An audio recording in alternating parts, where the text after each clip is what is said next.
the master of appearances, knew one truth about court politics that still holds in the social jungle today. Not every compliment is meant to lift you. Some are crafted to control you. If you can't detect these subtle insults hiding behind praise, you're not just vulnerable, you're already losing. Because the people who use them aren't just friends or colleagues. They're rivals wearing friendly masks. And every time you thank them for their kind words, you're letting them place another leash around your mind. Let's start with the first. You're so much better than you used to be. On the surface, this sounds like progress, growth, improvement. But dig just 1 inch deeper, and you'll find the core of manipulation. Comparison to your past self in a way that implies you were previously weak, foolish, or unworthy. They're not admiring your present, they're owning your history. Here's why it works so effectively as a disguised power move. It reframes your identity as unstable, like you've only recently become respectable. It plants a subtle seed of shame about who you were. And most critically, it lets them position themselves as the observer of your evolution, as if they've watched you from above, keeping score. The result? Gratitude mixed with guilt, pride laced with insecurity, and that's the perfect psychological state for control. Because the moment you try to prove you've truly changed, you become reactive, and a reactive mind is easily guided. Now let's look at the second. You're actually really smart. The word actually is the quiet knife here. It reveals the speaker's true baseline expectation of you, and it wasn't high. This compliment is less about you being intelligent and more about them correcting a judgment they had already formed. Which means the compliment is double-edged. First, it reinforces that you appeared dumb or incapable before. Second, it suggests that you only seem smart relative to their low expectations, not on an objective level. In Machiavellian terms, this is a status anchor. They are trying to control the altitude of your social worth, making sure you can't float too high without them allowing it. And the more you smile, the more you thank them, the more you accept the role they've given you. The underdog who should be grateful for validation. A real strategist doesn't take compliments at face value. He studies their timing, their framing, and their function. The third is even more dangerous. I love how you don't care what anyone thinks. This may seem like praise for independence, but pay attention. This is often used not to uplift, but to isolate. Why? Because it's a socially coded way of labeling someone as out of sync, detached, or even unintentionally embarrassing. It's the compliment equivalent of a smirk in disguise. What they're really saying is, you don't follow the herd, but not in a noble way, in a weird way. This comment nudges you outside the group, frames your authenticity as social cluelessness, and worst of all, makes you question your own calibration. Are you truly free or just being watched? This tactic shows up in high school cafeterias, boardrooms, and even influencer circles. The people who say it aren't admiring your boldness. They're just making sure everyone sees you as different in the way that means vulnerable. Machiavelli understood this. Appear different, but never so different that you become a target. This kind of compliment is a subtle spotlight designed to burn. The fourth sounds like admiration, but often comes from rivals hiding their envy. You're lucky to be so confident. Confidence is a behavior. It's earned, built, trained over time. But calling it luck steals all of that. When someone says this to you, they are doing two things at once. Praising the trait publicly so they look gracious, but attributing it to chance so they don't have to respect the work behind it. This comment frames your strength as unearned, reinforces the idea that they would be just as confident if only they had your luck, and places you in a weird bind. Defend yourself and you look arrogant. Accept it, and you devalue your own journey. This is the kind of linguistic trap that's hard to fight because it sounds positive. But what it does is subtly delegitimize your success. The next time someone uses this line on you, smile but don't explain. Just say, confidence has its price. Leave it hanging. Let them wonder what that price was. That's Machiavellian. Now the fifth is one of the most manipulative. You're too good for this. Too good for that job, and too good for that person. Too good for the room. It sounds noble, like they're on your side. But this is actually emotional sabotage, cloaked in admiration. It does three dangerous things. Plants dissatisfaction with where you are, making you question your current alliances, partners, or path. Makes them the gatekeeper of your worth. They decide what's beneath you. And sometimes it's used to isolate you from someone or something useful by making you feel above it. This compliment is especially dangerous because it rewards pride. It flatters the ego while severing real-world ties. It's often used by manipulators trying to get you to leave a solid support system, quit a stable gig, or burn bridges with people who don't serve their agenda. Machiavelli warned, be careful of those who praise you just enough to make you abandon your position. Their loyalty is to their own chessboard, not your future. Each of these compliments is a Trojan horse. Praise on the outside, power play on the inside. Most people will never notice, but once you do, you'll begin to see just how many times you've thanked your enemy without realizing it. There's a reason why flattery was the most feared weapon in Renaissance courts. Not because it was loud, but because it was surgical. It made you trust the very person who was orchestrating your fall. And in modern life, that same blade is hidden inside the next phrase. You always brighten the room. This one is deceptively innocent. On the surface, it paints you as someone likable, someone whose presence is welcomed. But in the Machiavellian framework, every compliment should be examined through one lens. What does this lock me into? Because this one doesn't just define you, it imprisons you. Here's how. It creates an emotional expectation. You're now the light, which means the moment you're tired, silent, serious, or firm, you're not just neutral, you're a disappointment. It turns your personality into a performance. This is how charm becomes a trap. The compliment sounds sweet, but what it does is remove your right to be complex. You're not allowed to have bad days. You're not allowed to be anything other than pleasant. Worse, people will start resenting you for deviating from the role they've assigned you. What's wrong with her today? He used to be so fun.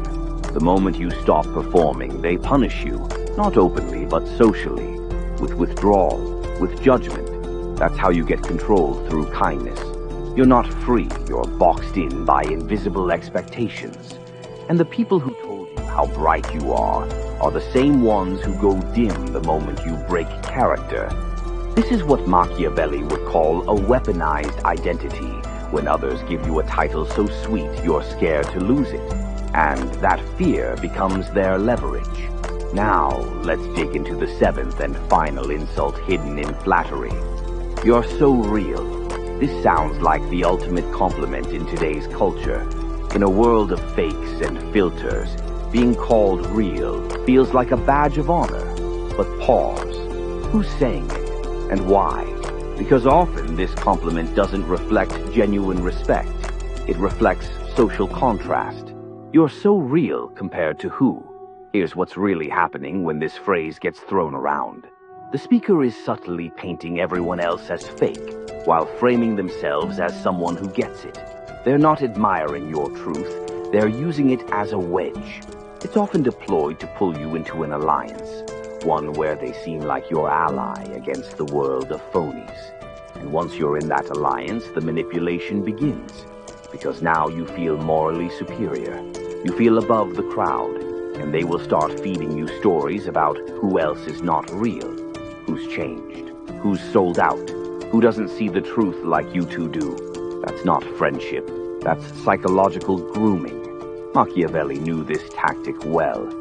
In political circles, one of the easiest ways to divide and conquer was to praise someone's purity, then poison them with distrust. and your so real becomes a gateway drug to that. Here's how you detect it. If the compliment isolates you, you're the only one who sees it. It's a trap. If it flatters your integrity while sowing contempt, it's not a gift. It's a leash. And if it comes from someone who constantly points out how others are fake, ask yourself, what power do they gain by pulling you into that narrative? A true compliment reinforces your confidence. A false one restructures your identity in service of someone else's agenda. Now, here's the real test. What do all these phrases have in common? They don't attack your power head-on. They reshape how you see yourself, how others see you, and what role you think you must play. They push you toward insecurity, emotional debt, or identity traps, without ever sounding hostile. This is what makes them deadly. You'll never fight back, because you'll never even feel the punch. But Machiavellian power doesn't come from confrontation. It comes from perception, from noticing what others miss, from smiling when someone flatters you while calculating what they're really trying to anchor inside your mind. There's a reason rulers feared jesters more than warriors, because jesters could say anything, and no one would stop them. Every joke was a truth hidden in laughter, every compliment a test, every moment a manipulation. If you want to live above the crowd, you need to sharpen your ears. Learn the difference between a gift and a game, between admiration and agenda.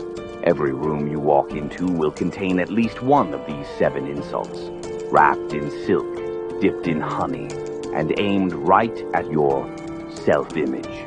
But once you see them for what they are, something strange happens. They stop working. You don't have to confront. You don't have to react. You don't even have to defend. You just nod, and in your silence you break their spell.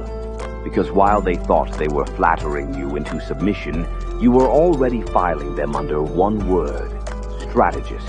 And a true Machiavellian only plays along long enough to win. The true masters of influence don't insult you with sharp words. They compliment you in ways that rot your foundations.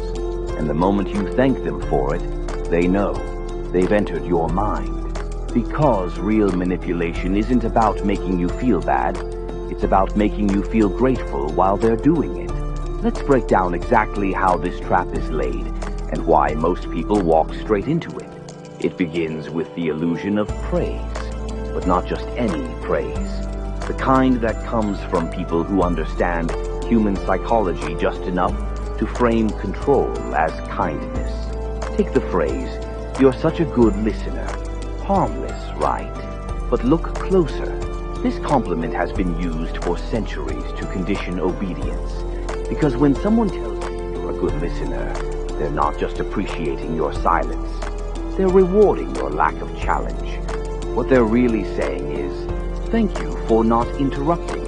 Thank you for accepting my narrative. Thank you for being passive while I speak. It reinforces a role, the agreeable one, the quiet one, the receiver of stories, not the teller. So every time you're told this, a small part of you thinks, maybe this is my value. Maybe I should stay in this lane. Maybe challenging people isn't who I am. And that's the trap. Over time, good listener becomes a cage. You become the audience to louder voices, more dominant personalities, people who don't return the same courtesy. You were never complimented, you were trained. This is how hierarchies are built in everyday conversations, through subtle conditioning, repeated phrases, and the reinforcement of roles that benefit them more than you. But the manipulation doesn't stop there. Sometimes a compliment isn't meant to condition you, it's meant to weaken you, right at the edge of your pride, like this one. You're so humble for someone like you. At first, this sounds like praise wrapped in surprise. It says you're successful, admirable, and still grounded, but there's a quiet insult embedded inside. Someone like you implies you shouldn't be humble, that you normally wouldn't be expected to show humility, that your ego is so probable, your modesty is astonishing. What this does is associate you with arrogance, even while praising your humility. Now, anyone who hears this starts to form an image of you as someone whose pride must be watched, whose confidence must be capped. This kind of comment builds invisible suspicion, and the more people repeat it, "I love how you're not arrogant like others at your level," the more they reinforce the idea that arrogance is your default and modesty is your exception. Suddenly, you find yourself overcompensating, explaining more, downplaying achievements, smiling extra, all to maintain an image someone else constructed for you without your permission. Machiavelli knew this dance well. Reputation is not just what people think of you, it's what they're led to expect from you. So, when compliments shape those expectations in ways that trap you, they aren't harmless anymore. They are soft leashes, and they get tighter every time you act to maintain them. Now look at this common trap. "You're too nice for this world." It sounds like a eulogy disguised as praise, like a sweet lament for someone who doesn't belong among wolves. But this is the most fatal compliment of all, because it gently removes you from the game entirely. What it implies is, you're not equipped to survive in this world. Your kindness is beautiful, but naive. Your virtue will be your downfall. It's not praise, it's a burial, a way of saying, you're admirable but doomed. And once you believe that, you begin to self-sabotage. You start avoiding conflict. You withdraw from power plays. You feel guilt for setting boundaries. Because somewhere deep inside, you've internalized this idea that your goodness is incompatible with success. You start seeing moral strength as social weakness. And those who told you how nice you are, well, they win. Because you just disqualified yourself from power. This is what Machiavelli feared most in rulers. People who believed the game was beneath them. People who thought virtue alone could rule. He didn't hate goodness. He hated weakness disguised as it.